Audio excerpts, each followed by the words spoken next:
Hey, LinkedIn, and welcome back to Business Unusual. This is a live show brought to you by the LinkedIn News team where we're talking as a community about the changing nature of work. I'm Caroline Fairchild, editor-at-large at LinkedIn, coming to you from my home office here in New York City.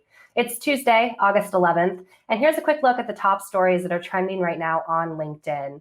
Ride-hailing companies Uber and Lyft are reclassifying their California drivers as employees rather than independent contractors.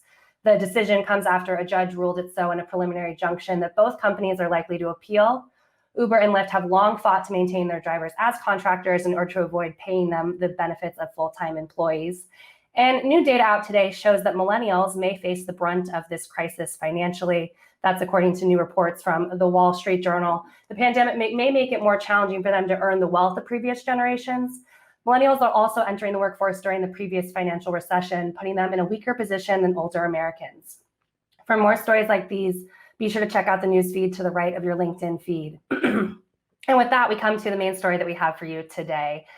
Bringing jobs to under-resourced communities have always been a big challenge before this crisis, but it's increasingly important now. Speaking on today's show is a leader who's been doing this before the crisis even began. Mark Wilson is the CEO of Chime Solutions, a company that is reinventing the traditional call center to bring jobs to underserved communities. Chime operates out of Atlanta, Dallas, and Charlotte and employs 3,000 employees. 85% of workers at Chime are Black women. Mark will join us on today's show to talk about the challenges that he's addressing with the company and how he's transitioned a vast majority of his workers to remote during this difficult time. Before we hear from Mark, we want to hear from you. The whole point of this show is to have a conversation as a community about the changing nature of work. So I don't know what's going on the ground with you. How is work for you? How is everything going on the ground with you? Let's have a conversation with that in the comments on today's show. And with that, I want to bring on Mark Wilson, the CEO of Chime. Hi, Mark. Hi, Caroline. How are you today? I'm great. Thank you so much for joining us on today's show. We really appreciate the time. I want to go back to 2016 when you first founded Chime. What were some of the challenges that you were trying to address, and how has that changed mid this pandemic?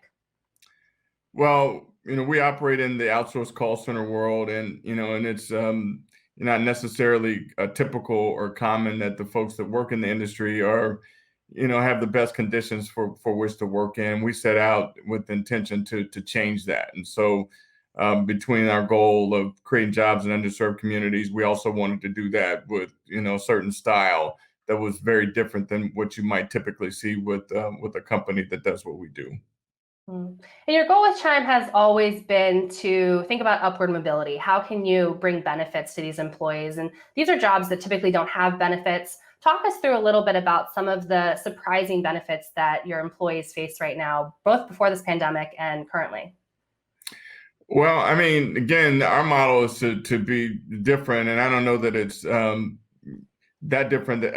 Benefits are, part of what all of the companies that participate in the space do offer, but the level to which they are offered and to how far they extend, I think, is what's different and different for us. And we have something called Total Life, where we really focus on the entire person for everything that has to do with them professionally and socially. So that means wraparound services like providing childcare to try to facilitate the leverage that we have toward transportation and helping our folks with transportation, actually locating our facilities in the communities for which these folks love, our folks live, is something important that gets at some of the social challenges that a lot of our people have. And how have some of those social challenges changed from the beginning of this pandemic? I'd love to hear some of the challenges that you faced trying to transition your workers from these call centers that you've established to working from home. We were just talking about benefits. One of the benefits that the folks that work in the services industry that they don't necessarily get to enjoy is the benefit of working from home. And so when the pandemic hit, we just set out aggressively to try to put the technology in place to move all of our folks home. And we were able to get that done in very short order. Over a 7 to 8 day period, we were able to get 90+% of our folks from an environment that was in office to an environment that was in their homes, transferring equipment from our centers into a person's home so that they could have the ability to work from home. That's very different than anything that we would have seen prior to the pandemic. I don't think that if you were to poll most of the folks that work in our company, and asked them if they ever have had the opportunity to work from home, the answer I think would be overwhelmingly no, that wouldn't have been a benefit that they could have enjoyed before now.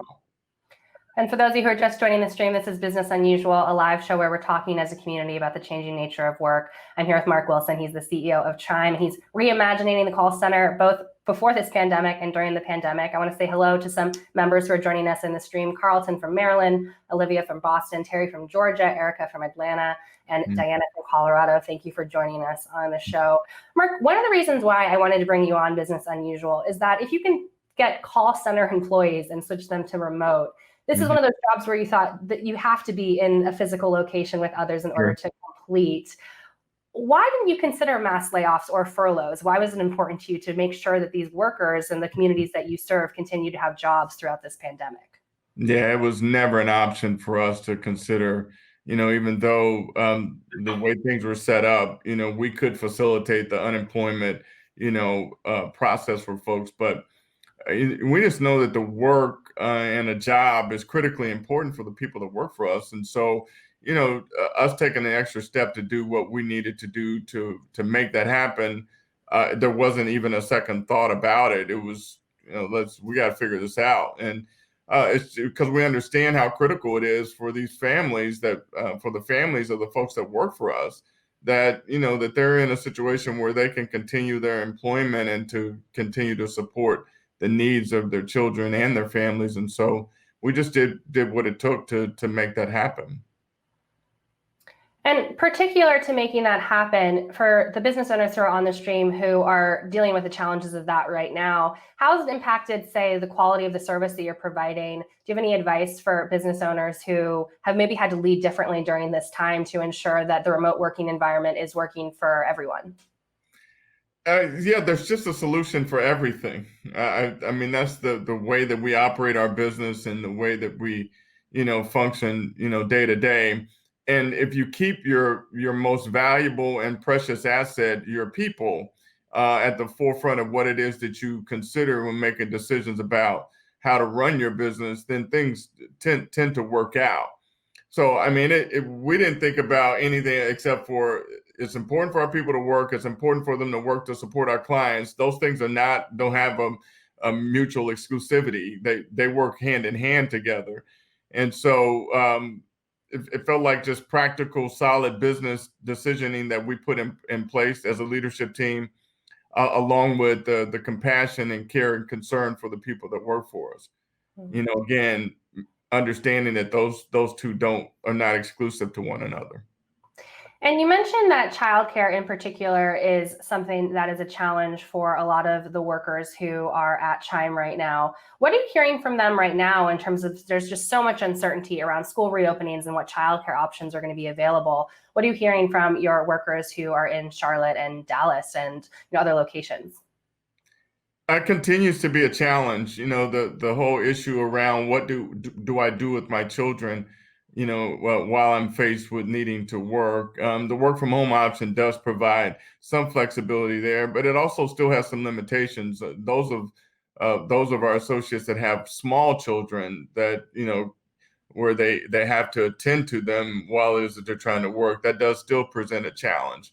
But there's solutions to that too. Some folks have been able to bring, others that are not working into their home to care for, the children while they're continuing to work from home. And we've supported that approach to things as well.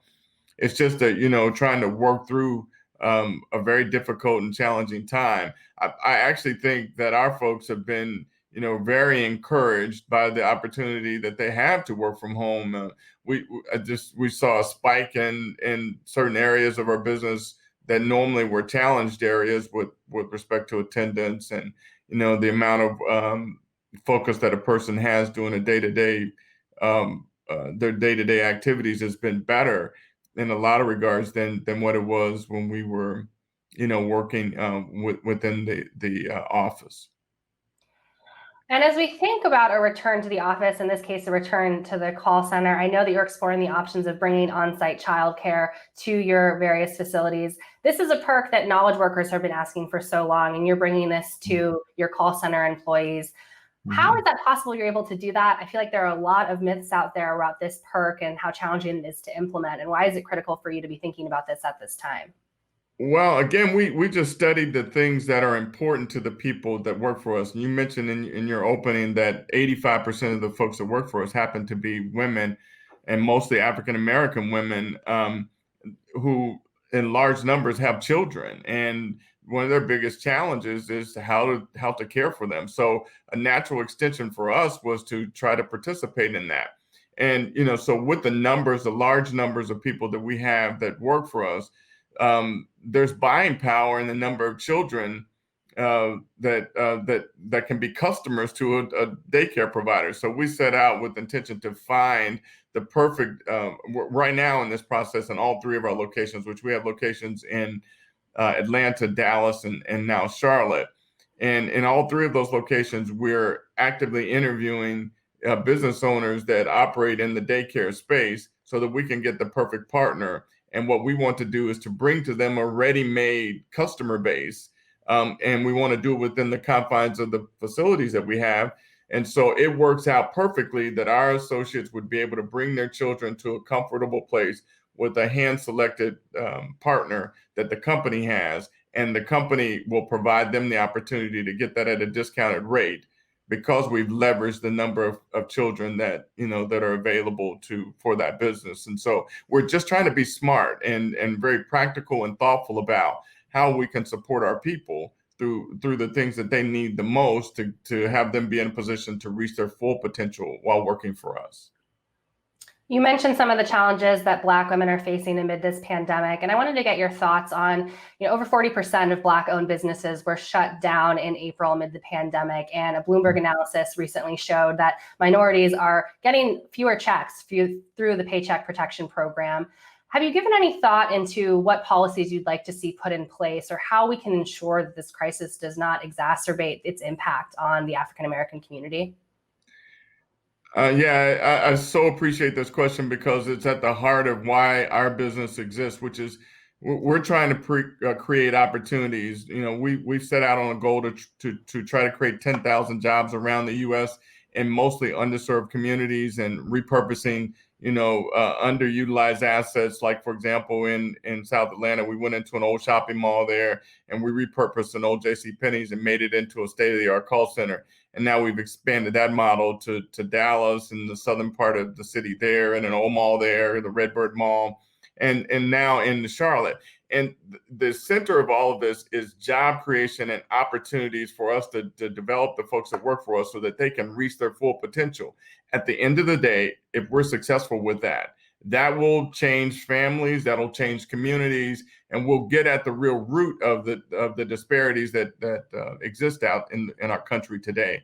If we start fundamentally by preparing our folks to take advantage of the opportunities that we're trying to provide as a company. If we could get corporate support for the model where the work that they now outsource to out of the country, in a lot of cases to various places around the country, to be focused and to outsource that work with purpose to companies like ours, then we will get at the heart of what the real issue is, which is just economics, and provide an opportunity for people to be gainfully employed and to reach their full potential, moving up the ladder within these companies.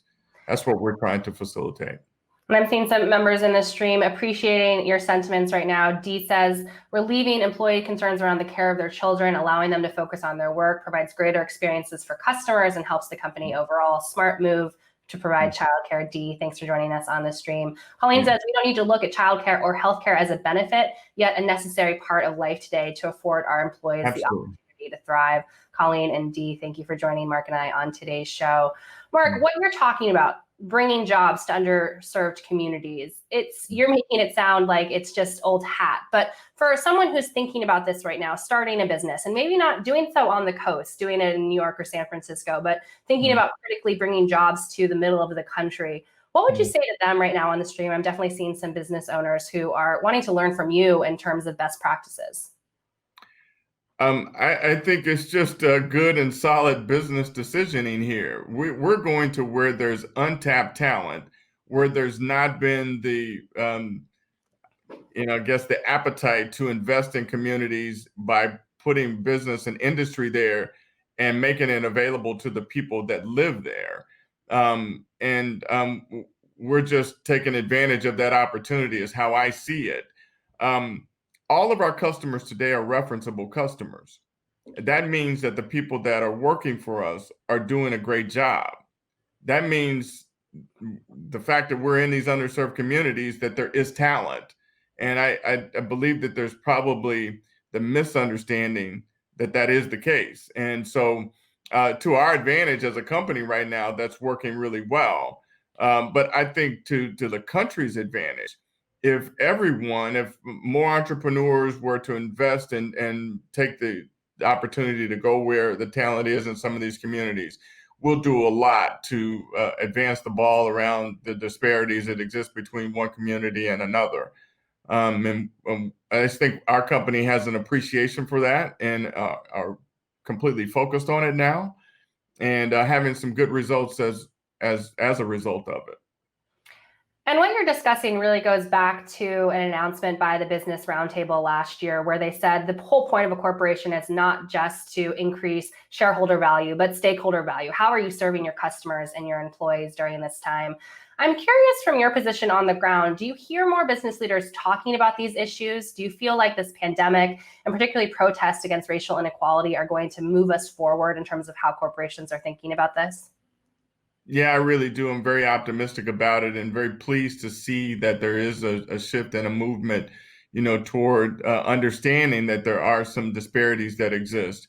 But I think the next move is to do real things, real practical things. Like this approach that I've kind of described that we're taking as a company here right now is just practical. It makes such good business sense that, so if you think as a corporation, you have the opportunity now where I think a lot of corporations are challenged with, how is it that I can invest in a community? How can I actually move the ball with respect to some of these disparities? A job is it. And so a lot of these companies have trouble identifying how to do that. This model really presents that. If we looked at it the other day, we took 30 of the top companies around the US and they outsourced 160,000 jobs around the world. If we just took 10% of that and placed it in communities around the country, that's 16,000 jobs. We understand through the multiplier effect, 16,000, you get 3 jobs for every one job that's created. So you can get to almost 50,000 jobs with no problem if corporations understood their power now. And they don't even have to spend any more money to do it. I mean, maybe there's some price disparity, differences between the U.S. and offshore, but when you start to factor in some of the things that you get by investing in these communities and the folks that live there, with efficiency and loyalty, and folks not traditionally leaving at the rates that they do with other jobs, those gaps start to close a lot. So I think companies can make a big difference just by taking practical steps like investing in the model that I'm describing here today. Seeing more questions and comments in the stream. Agreeing with our conversation, Joy says, this pandemic has obviously been a great catalyst for businesses to finally treat their employees the ways that they should be treating them in the first place. Diana said it's really good to know there are businesses that are invested in, and that employers and communities. James says too many companies continue to overlook potential employees over a certain age. Mark, it's one thing to talk really high level about the opportunities to invest in underserved communities, but I want to hear some personal stories about how continuing to be employed for the employees at Chime has impacted them throughout this pandemic. Are there specific things that come to mind in terms of your employees and what you're hearing from them in terms of just how appreciative they must be that they continue to have work and that you've provided that for them during this very difficult time? Well, yeah, at the risk of feeling like I'm sharing information, publicly about some of the personal things that happen, some of the personal stories that happen in our company. I think it's good for the audience to get benefit of the real differences that can be made in people's lives. There's one story that I really like to tell a lot because I think it makes a point, and it has to do with homeownership. We know that a lot of the folks who work for us, they have aspirations of being homeowners. and don't have a realistic way to understand how to get there. And we had one such young lady on our team who had expressed an interest in buying a home through my daughter's works. My daughter works in our company, is very active, has a leadership position. And so one of the folks that was working on her team approached her about buying a house, and trying to figure out some strategies about doing it. And so my daughter suggested that she come talk to me. So anyway, she came in and talked to me. We sat down, we went through her credit report and talked about some different strategies that she could utilize to try to improve that so that she would be in a position to buy a house. The long story short here is that she ultimately followed a lot of the advice, from what I understand, that I gave her. And she ultimately bought a house. And that caught on in our company. We have something called Chime University, which is a developmental a vehicle. We teach classes through Chime University on, self-development, mindfulness, different subjects that impact our people. So we put the home ownership module in Chime University for folks to take advantage of. And we're now in the middle of creating. We have a corporate goal of trying to get to at least 50, and we're about halfway there now, with homeowners being put into place to be homeowners because of something that we're doing intentionally in our business to try to help them and to teach them. It's just having an interest in those basic things that are important to the people that work for you, I think, are the key and the catalyst for change in a lot of what we're seeing that make up the disparity between communities around the country today. Well, Mark, I know I speak for the stream when I say we appreciate all the work that you're doing on the ground right now. Michael says, thank you, Mark, for caring about the people, families, and communities. Mark, before I let you go, we've been talking a lot about how you're investing in communities around the country, but I want to know how you're investing in yourself right now. Being a CEO, you lose a lot of sleep just in a regular time, but throughout this pandemic, what have been some leadership challenges for you, and how have you addressed them? Well, we happen to have a family business, and my wife and I work together. And she's the strongest part of our company for sure. In that we're a people-oriented business, and so she does the things around recruiting and HR and all, and is the kind of brains behind a lot of things that I'm talking about here today. And so I don't know that I necessarily call it a challenge, but we live in the same house. And so we're working, and while we've worked together for a long time, we have to figure out how we have our own at work. In our normal environment, we're separated, and we don't, and my loud voice doesn't get to her conversations, when she's talking at work. At home, it's a little bit different, but aside from that, it's been wonderful. I mean, I think all of our folks have enjoyed the time that we've been able to spend together and to slow down some. At least we thought that it was a slowdown between the Zoom calls and the various different calls that happen during a day-to-day on a day-to-day basis. It feels like a lot more work now, but we're getting along. Well, you're a smart man, calling your wife the brains of the operation. And if you do figure out how to deal with the competing Zoom calls, do send me an email. I'm sure my husband and I would benefit from how to deal with that as the pandemic continues to wear on. Mark Wilson, thank you so much for joining us on Business Unusual. I really appreciate the time. Yeah, thank you for having us. And I just encourage everybody out there to take care of your people. Understand that the difference between taking care of your people and caring for your customers, there's not daylight there. And just, do practical things that way would be my guidance and advice if anybody's looking for it. Thank you. Thank you again, Mark. That was Mark Wilson. He's the CEO of call center solutions company Chime, walking us through how continuing to invest in communities across the country during this challenging time. I want to thank him for joining us on today's show. This is Business Unusual, a live show coming to you every day at noon Eastern from the LinkedIn news page. Tomorrow, please join us back here for a conversation on investing in women-led businesses, particularly businesses led by women of color. I'll be joined by a panel of entrepreneurs who will talk us through the challenges as well as the opportunities of doing so during this time. That will be at noon Eastern tomorrow on the LinkedIn news page. I'm Caroline Fairchild. Thank you so much for joining us.